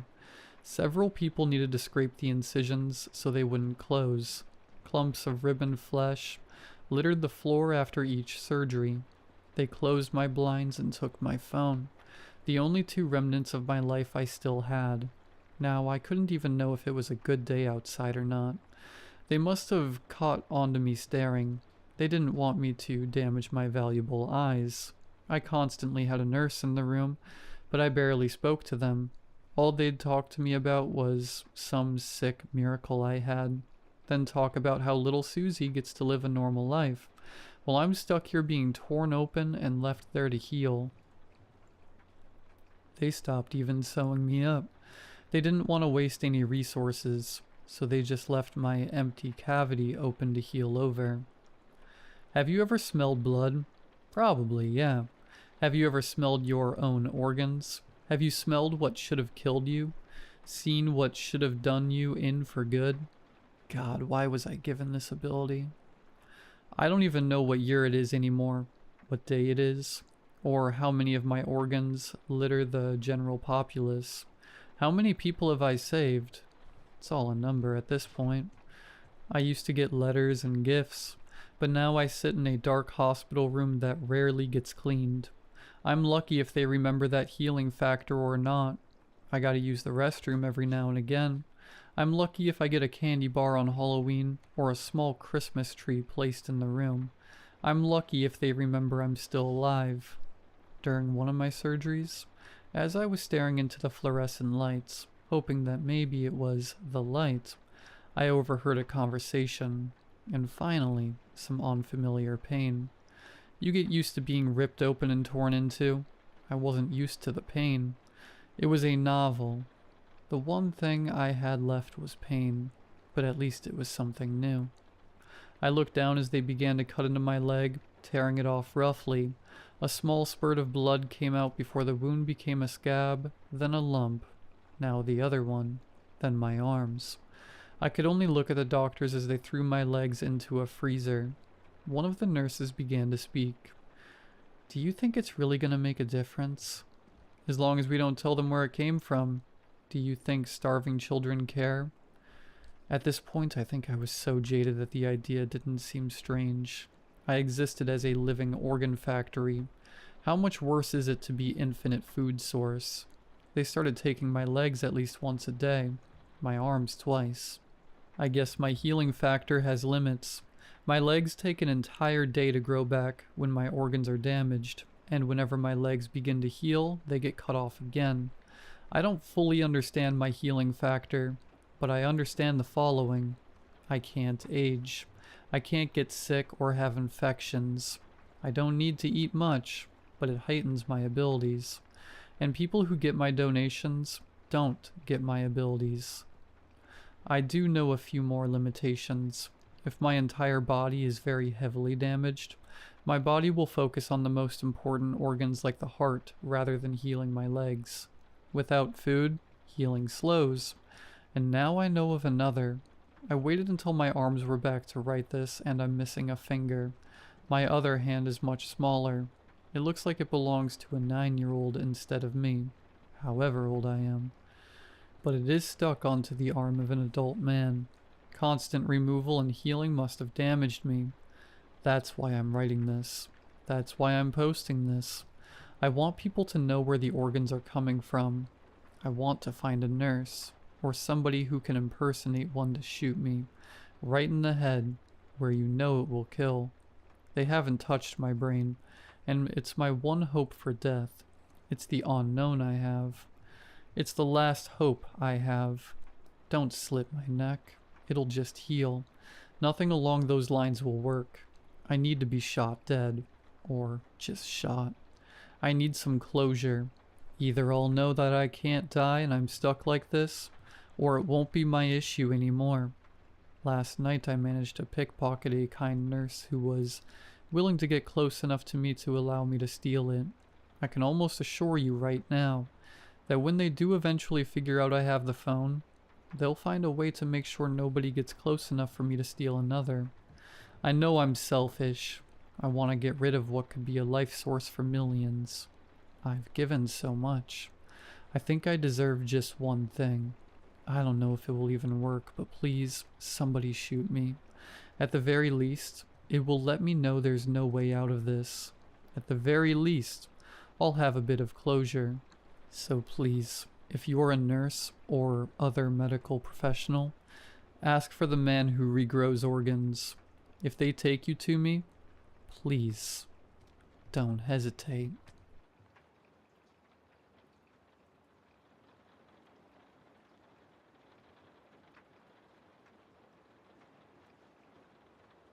The first thing you notice about my uncle's place isn't the silence. It's the light, or the lack of it. He lives, out past where the county paves the road, in a hollow so deep the sun seems to give up an hour early. The house is a slumped thing of weathered gray wood, crouching under a canopy of ancient oaks that have grown twisted, reaching away from the clearing as if trying to escape. I hadn't seen him in over a decade. Not since I was a kid.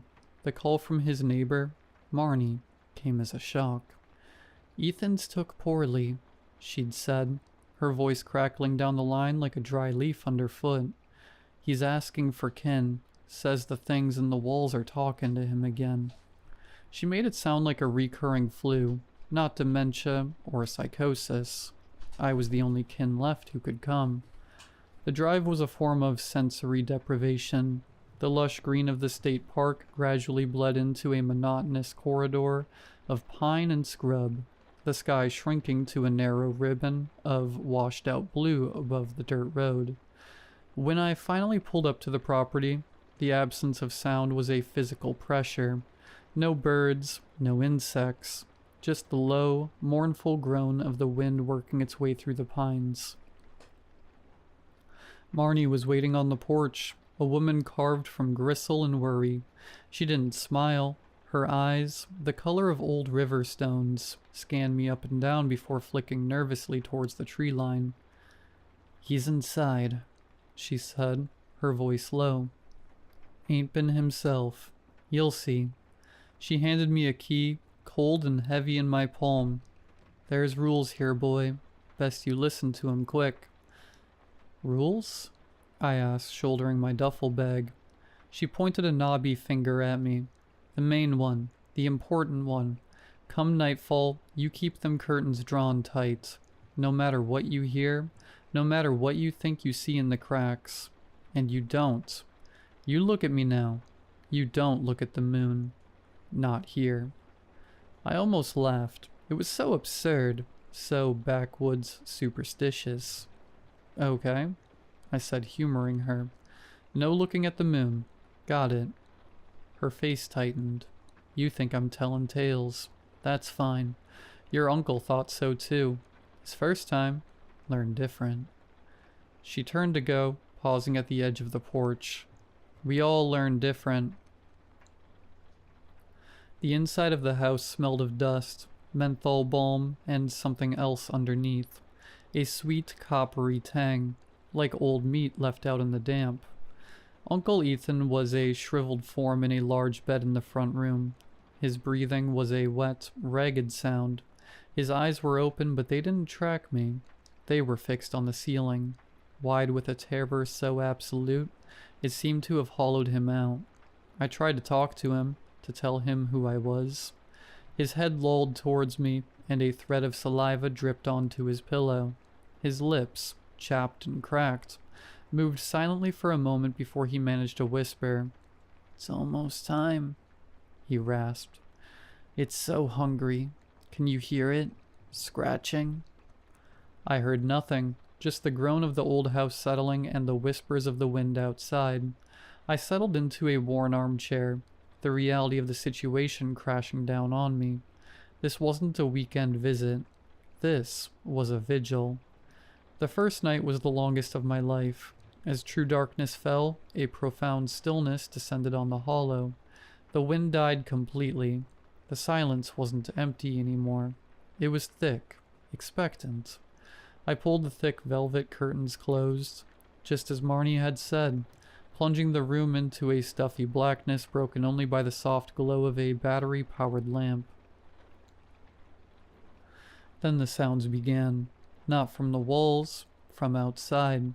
It started as a soft, rhythmic scraping, like a heavy branch being dragged across the roof. Scrape, pause, scrape. I froze, my heart hammering against my ribs. Uncle Ethan whimpered in his sleep. The scraping stopped. The silence that followed was worse. It was the silence of something listening. Then came the whispers. They weren't coming from one place. They seemed to emanate from the very air, a chorus of faint, sibilant voices just on the edge of hearing. I couldn't make out words, only a sense of immense, patient longing, a cold dread, primal and absolute, seeped into my bones. I understood then, in a way that bypassed all logic, that Marnie wasn't guarding me from superstition. She was giving me the only survival instructions that mattered. I didn't sleep. I sat rigid in that chair, my knuckles white on the armrests, praying for dawn. The days were a bleary-eyed blur of caring for my uncle, trying to get broth into him, cleaning him up. The fear of the night bled into the daylight, casting long shadows over everything. I started noticing things, the way the local folks in the nearby shantytown, a handful of houses clinging to the main road, would never look up at the sky. They walked with their heads slightly bowed, their movements hurried if they were out near dusk. Their eyes, like Marnie's, held that same flat, weary fear. On the third night, the curiosity began to gnaw at me. What was out there? What could possibly be so bad? The human mind is a self-destructive thing. It needs to know. The whispered rule. "We don't look at the moon here," became a constant itch in my brain. The sounds were worse that night, the scraping more insistent, now accompanied by a low, vibrational hum that made my teeth ache. The whispers were clearer, though no more intelligible. They were full of want, an infinite, yawning hunger. And then a sliver of silver light.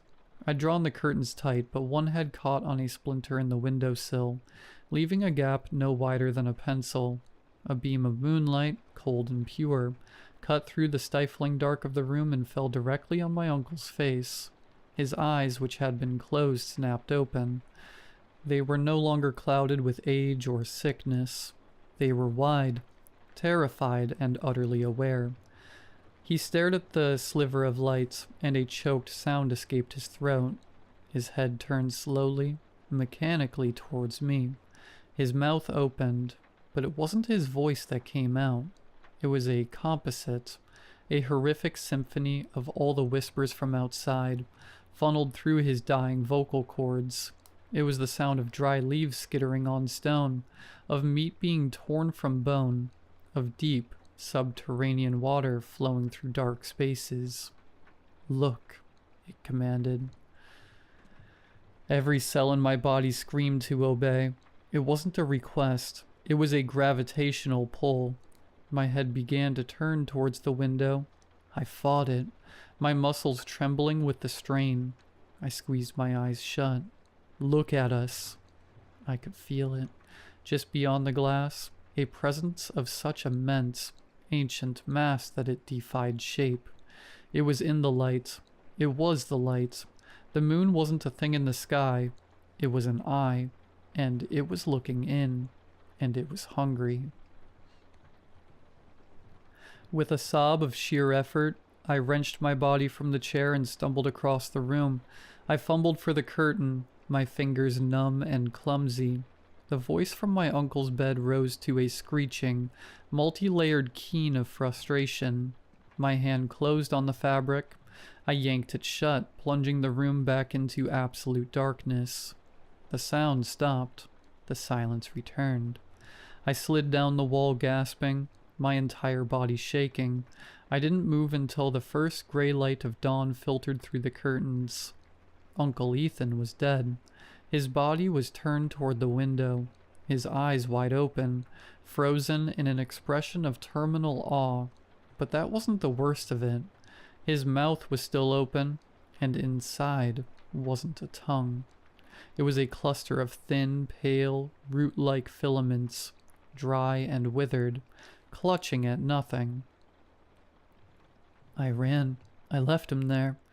I didn't pack my things. I just ran to my car and sped down that dirt road as if the devils in hell were at my bumper. I ended up at the dusty general store on the main road, babbling to the old man behind the counter. I told him everything. The sounds, the voice, my uncle. He listened, his face a grim mask. He didn't seem surprised. When I finished, he just nodded slowly. Ethan always was a curious one. Paid the price for it. He wiped the counter with a rag. "That thing out there, it ain't the moon. The moon's just a rock in the sky. This is something else. Something that got stuck here. Long time ago. It hangs there in the same spot behind the light, and it's lonely. So lonely it wants to be seen." It wants to be known. And when you look at it, you let it in. It plants a piece of itself in you. It grows in the dark behind your eyes. He looked at me, and for the first time his eyes met mine. They were full of a pity that chilled me to my soul. You didn't look, boy. You fought it. That's good. He paused, his next words landing like a shovel of dirt on a coffin. But it saw you fight. It knows you resisted. It don't get that often. It likes that. I got out of that town. I drove until the gas light came on, and then I kept driving. I'm in a motel room right now 100 miles away. The curtains are drawn. It's a clear night. I can feel it though, a faint, persistent pull at the base of my skull, a whisper in the hum of the motel's air conditioner.